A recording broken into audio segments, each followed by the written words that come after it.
जोङो बिटिसिखौ रैखा खालामनो थाखाय बासायनो थाखायसो जों राजनिति खालामदों। प्रमद बर' बिथांनो रायजोआ 5 बोसोर सम होदोंमोन, नाथाय बिथाङा दिनै बिटिसिखौ ध्वंस खालामदों। 15-20 হাজার করে লয় এই সিন্ডিকেটের মানুষ। আমি নাম না জানো কোনে লয়, তা গাড়ি না হয় আমার এখানে। আর গাড়ি না হলে কি কোম্পানি আমাক মাল নি দিব, কোম্পানি যদি মাল নি দিয়ে আমি কিন্তু চলিম। আমার আমি লোন লৈ মানে ঘৰ বনাইছোঁ, টকা পইচা ইনভেষ্ট কৰিছোঁ, কিস্তি দিব লাগে। কি বিচাৰিছে? আমি ছাৰৰ ওপৰত বিচাৰিছোঁ যে আমাক এই সিন্ডিকেটখিনি বন্ধ কৰি দিব লাগে আৰু আমাৰ কৰ্মখিনি যাতে আমি কৰি খাব পাৰোঁ। থাকি যদি আমি বিজনেস কৰি খাব নোৱাৰো তেনেহলে আমি কি কৰিম? হ্যাঁ, কোকৰাঝাৰৰ মানুহ, আমি বিটিসিৰ মানুহ, যিমান মানুহ আছে সব আমি কোকৰাঝাৰৰ মানুহ। বেংগলৰ গাড়ী যদি পাৰ হৈ যাব পাৰে, আমাৰ গাড়ী কিয় যাব নোৱাৰে? এখন গাড়ী 15-20 হাজার করে লয় এই সিন্ডিকেটের মানুষ। আমি तो अभी यूपीपीएल को अच्छा लगता है, क्योंकि यूपीपीएल सबके लिए जो 26 जनगोष्ठी के लिए वो काम किया है और शांति के लिए काम किया है, यूनियन के लिए काम किया है। साथ ही साथ वो लोग कोई किसी को ऐसा प्रॉब्लम नहीं किया आज तक।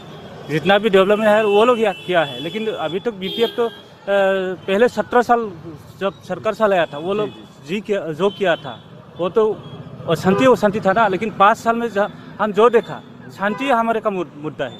अच्छा, कि आपका कहना ये है कि बीपीएफ के मुकाबले यूपीपीएल में ज़्यादा बदलाव रहा है? बदलाव तो होगा, शांति और ये दंगों में भी ज़्यादा कुछ फर्क देखने को बहुत फर्क है। अभी तो हम लोग को लगता है कहीं में जो 5 साल गुजर गया, 5 साल गुजरने में कहीं में कोई हड़ताल सुनता है तो हम तो थोड़ा खराब लगा था, क्यों हड़ताल हुआ है। हम लोग तो ये बहुत शांति है। लेकिन अभी के बारे में अगर हम जानना चाहिए कि बॉर्डरलैंड में क्या ऐसा पिछले 5 साल में बदलाव हुआ कि आप लोगों को ऐसा लगा कि हाँ अभी तो जो देखा है, जो डेवलपमेंट वो तो जरूर हुआ है। जहाँ भी जो आप लोग को सड़क वगैरह सब देख लिया है। और ऐसा भी जब आप लोगों के लिए क्या चाहिए? शांति चाहिए। और शांति क्यों से काम करने के लिए। तो अभी हम अगले सब क्या होगा नहीं होगा हमको नहीं गुजर गया 5 साल में हम लोग 24 घंटे रात दिन भर जहाँ भी रहो कोई दिक्कत नहीं था हम लोग का। लेकिन अभी थोड़ा सोचना पड़ रहा है, क्योंकि आप लोग देखा ही है कोकराझार में जो हुआ, और अभी तो कहाँ क्या होगा मालूम नहीं है। लेकिन तो आप यहाँ से आपके बार यूपीपीएल को ले जाने वाले हैं? ठीक। जो बोरोलैंड के जो राजनीति है या बोरोलैंड को जो उन्नति के आधार पे जो लेके जा रहा है, वो उसके लिए प्रमोद ब्रो परफेक्ट मैन है। क्योंकि प्रमोद ब्रो हाई लेवल का जो शिक्षित जो है, वो प्रमोद ब्रो पूरा चिंता चर्चा कर रहा है और पूरा ग्राउंड से ऊपर तक वो एक ही लेवल पे लेके जाना चाहता है। इसलिए वही हमारे लिए अच्छा है। आप यहाँ से उनको देख रहे हैं? हाँ। কি বিটিসি পাল্টাৱাৰ সময় নেকি কওকচোন? এতিয়া দিছপুৰ কি বিটিসি পাল্টাৱাৰ সময় নেকি কওকচোন? এতিয়া দিছপুৰ যোৱাৰ সময়। এতিয়া বিটিসি পাল্টাৱাৰ সময় নহয়, তেওঁলোকৰ এছেছমেণ্ট কমপ্লিট ভুল। সেইকাৰণে তেওঁলোকৰ এই পৰিণাম। এতিয়া হৈছে দিছপুৰ চলো। দিছপুৰত আমি আমাৰ 15টা সমষ্টিৰ পৰা কেণ্ডিডেট আমি দিছপুৰত পঠিয়াব লাগে। যি গভৰ্ণমেণ্ট নহওক কিয় দিছপুৰৰ পৰা আমি কি কৰিব লাগে? আমি টকা পইচা আনি পেলাই আমাৰ বিটিসিৰ উন্নয়ন কৰিব লাগে। চাচিৰ ঘৰত গ'লে কি হ'ব? এইটো বিটিসি পাল্টাৱাৰ সময়ো নহয়, চাচিৰ ঘৰত যাই বহি থকাৰ সময়ো নহয়। আমি কাম কৰাৰ সময়, আমি কাম কৰিব লাগিব। ধন্যবাদ। 15টা সমষ্টিক লৈ আপোনালোকে কিমান কনফিডেন্স যে 15টাই জিকিব? আমাৰ 15টা সমষ্টি 15টাই জিকিব। আৰু সেই 15টা সমষ্টি আমি দিছপুৰত আমাৰ 15টা সমষ্টিৰ পৰা 15জন কেণ্ডিডেটে MLA হৈ পেলাই তেওঁলোকে দিছপুৰত যাব, আৰু তাৰ পৰাও মন্ত্ৰীও পাব, আপোনালোকে দেখিবলৈ পাব। বিটিসিৰ উন্নয়ন লাগে।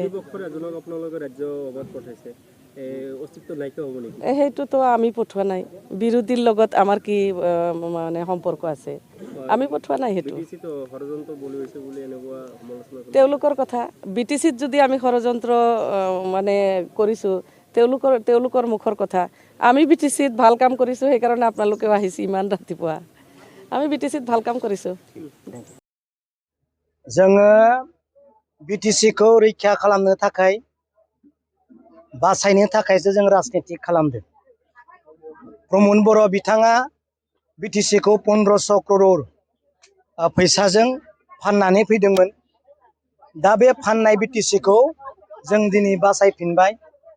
आरो बे बिटिसिखौ जोङो राज खालामफिननो थाखाय दिनै जों राजनितिखौ ओंखारदों। प्रमद बर' बिथांनो रायजोआ 5 बोसोर सम होदोंमोन, नाथाय बिथाङा दिनै बिटिसिखौ धंख' खालामदों आरो रायजोआ बिथांखौ 5 बोसोरावनो नेवसिगारदों।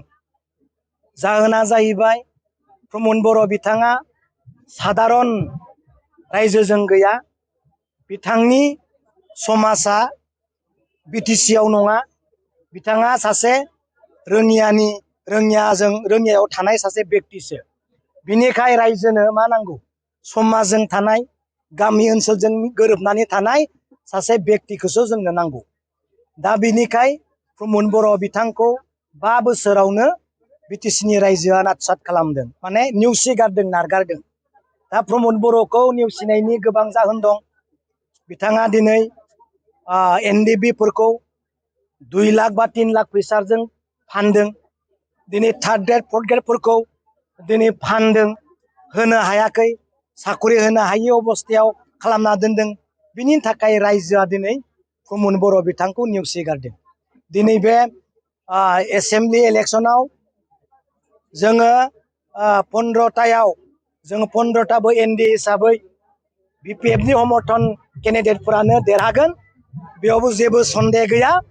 जों सरकार गैयि समावनो जों गसाइगावआवबो देरहादोंमोन, उदालगुरियाव माजबादाव देरहादों, कालाइगावआव देरहादों आरो जोङो क'क्राझार रबिराम नार्जारि सार बिथाङा देरहादों। सरकाराव गैयियावनो जों जुदि देरहादोंब्ला सरकाराव थानायाव जों आरो गिनांगौ मा दं? बेनिखायनो जेबो गोनो गोथो खालामनानै लानाङा। रावबो रायजोआ दिनै मोननाय मोनैखौ लानानै एगेन्स्ट खालामनानै लानाङा। दासो 5 माहा जोंनि गभर्नमेन्टआ जुरिजेनदों, रावबो जेन दाय खालामनानै लाया। Thank you. डिक्लारखौ दिनै गाबोननि गेजेराव हयथ' होनो हागौ, बेखौ हाइ लेभेला खालामगोन। जोङो उन्दै लेभेलनि मावफारियाफोर बेखौ जोङो बारा एसेबां मिथिया।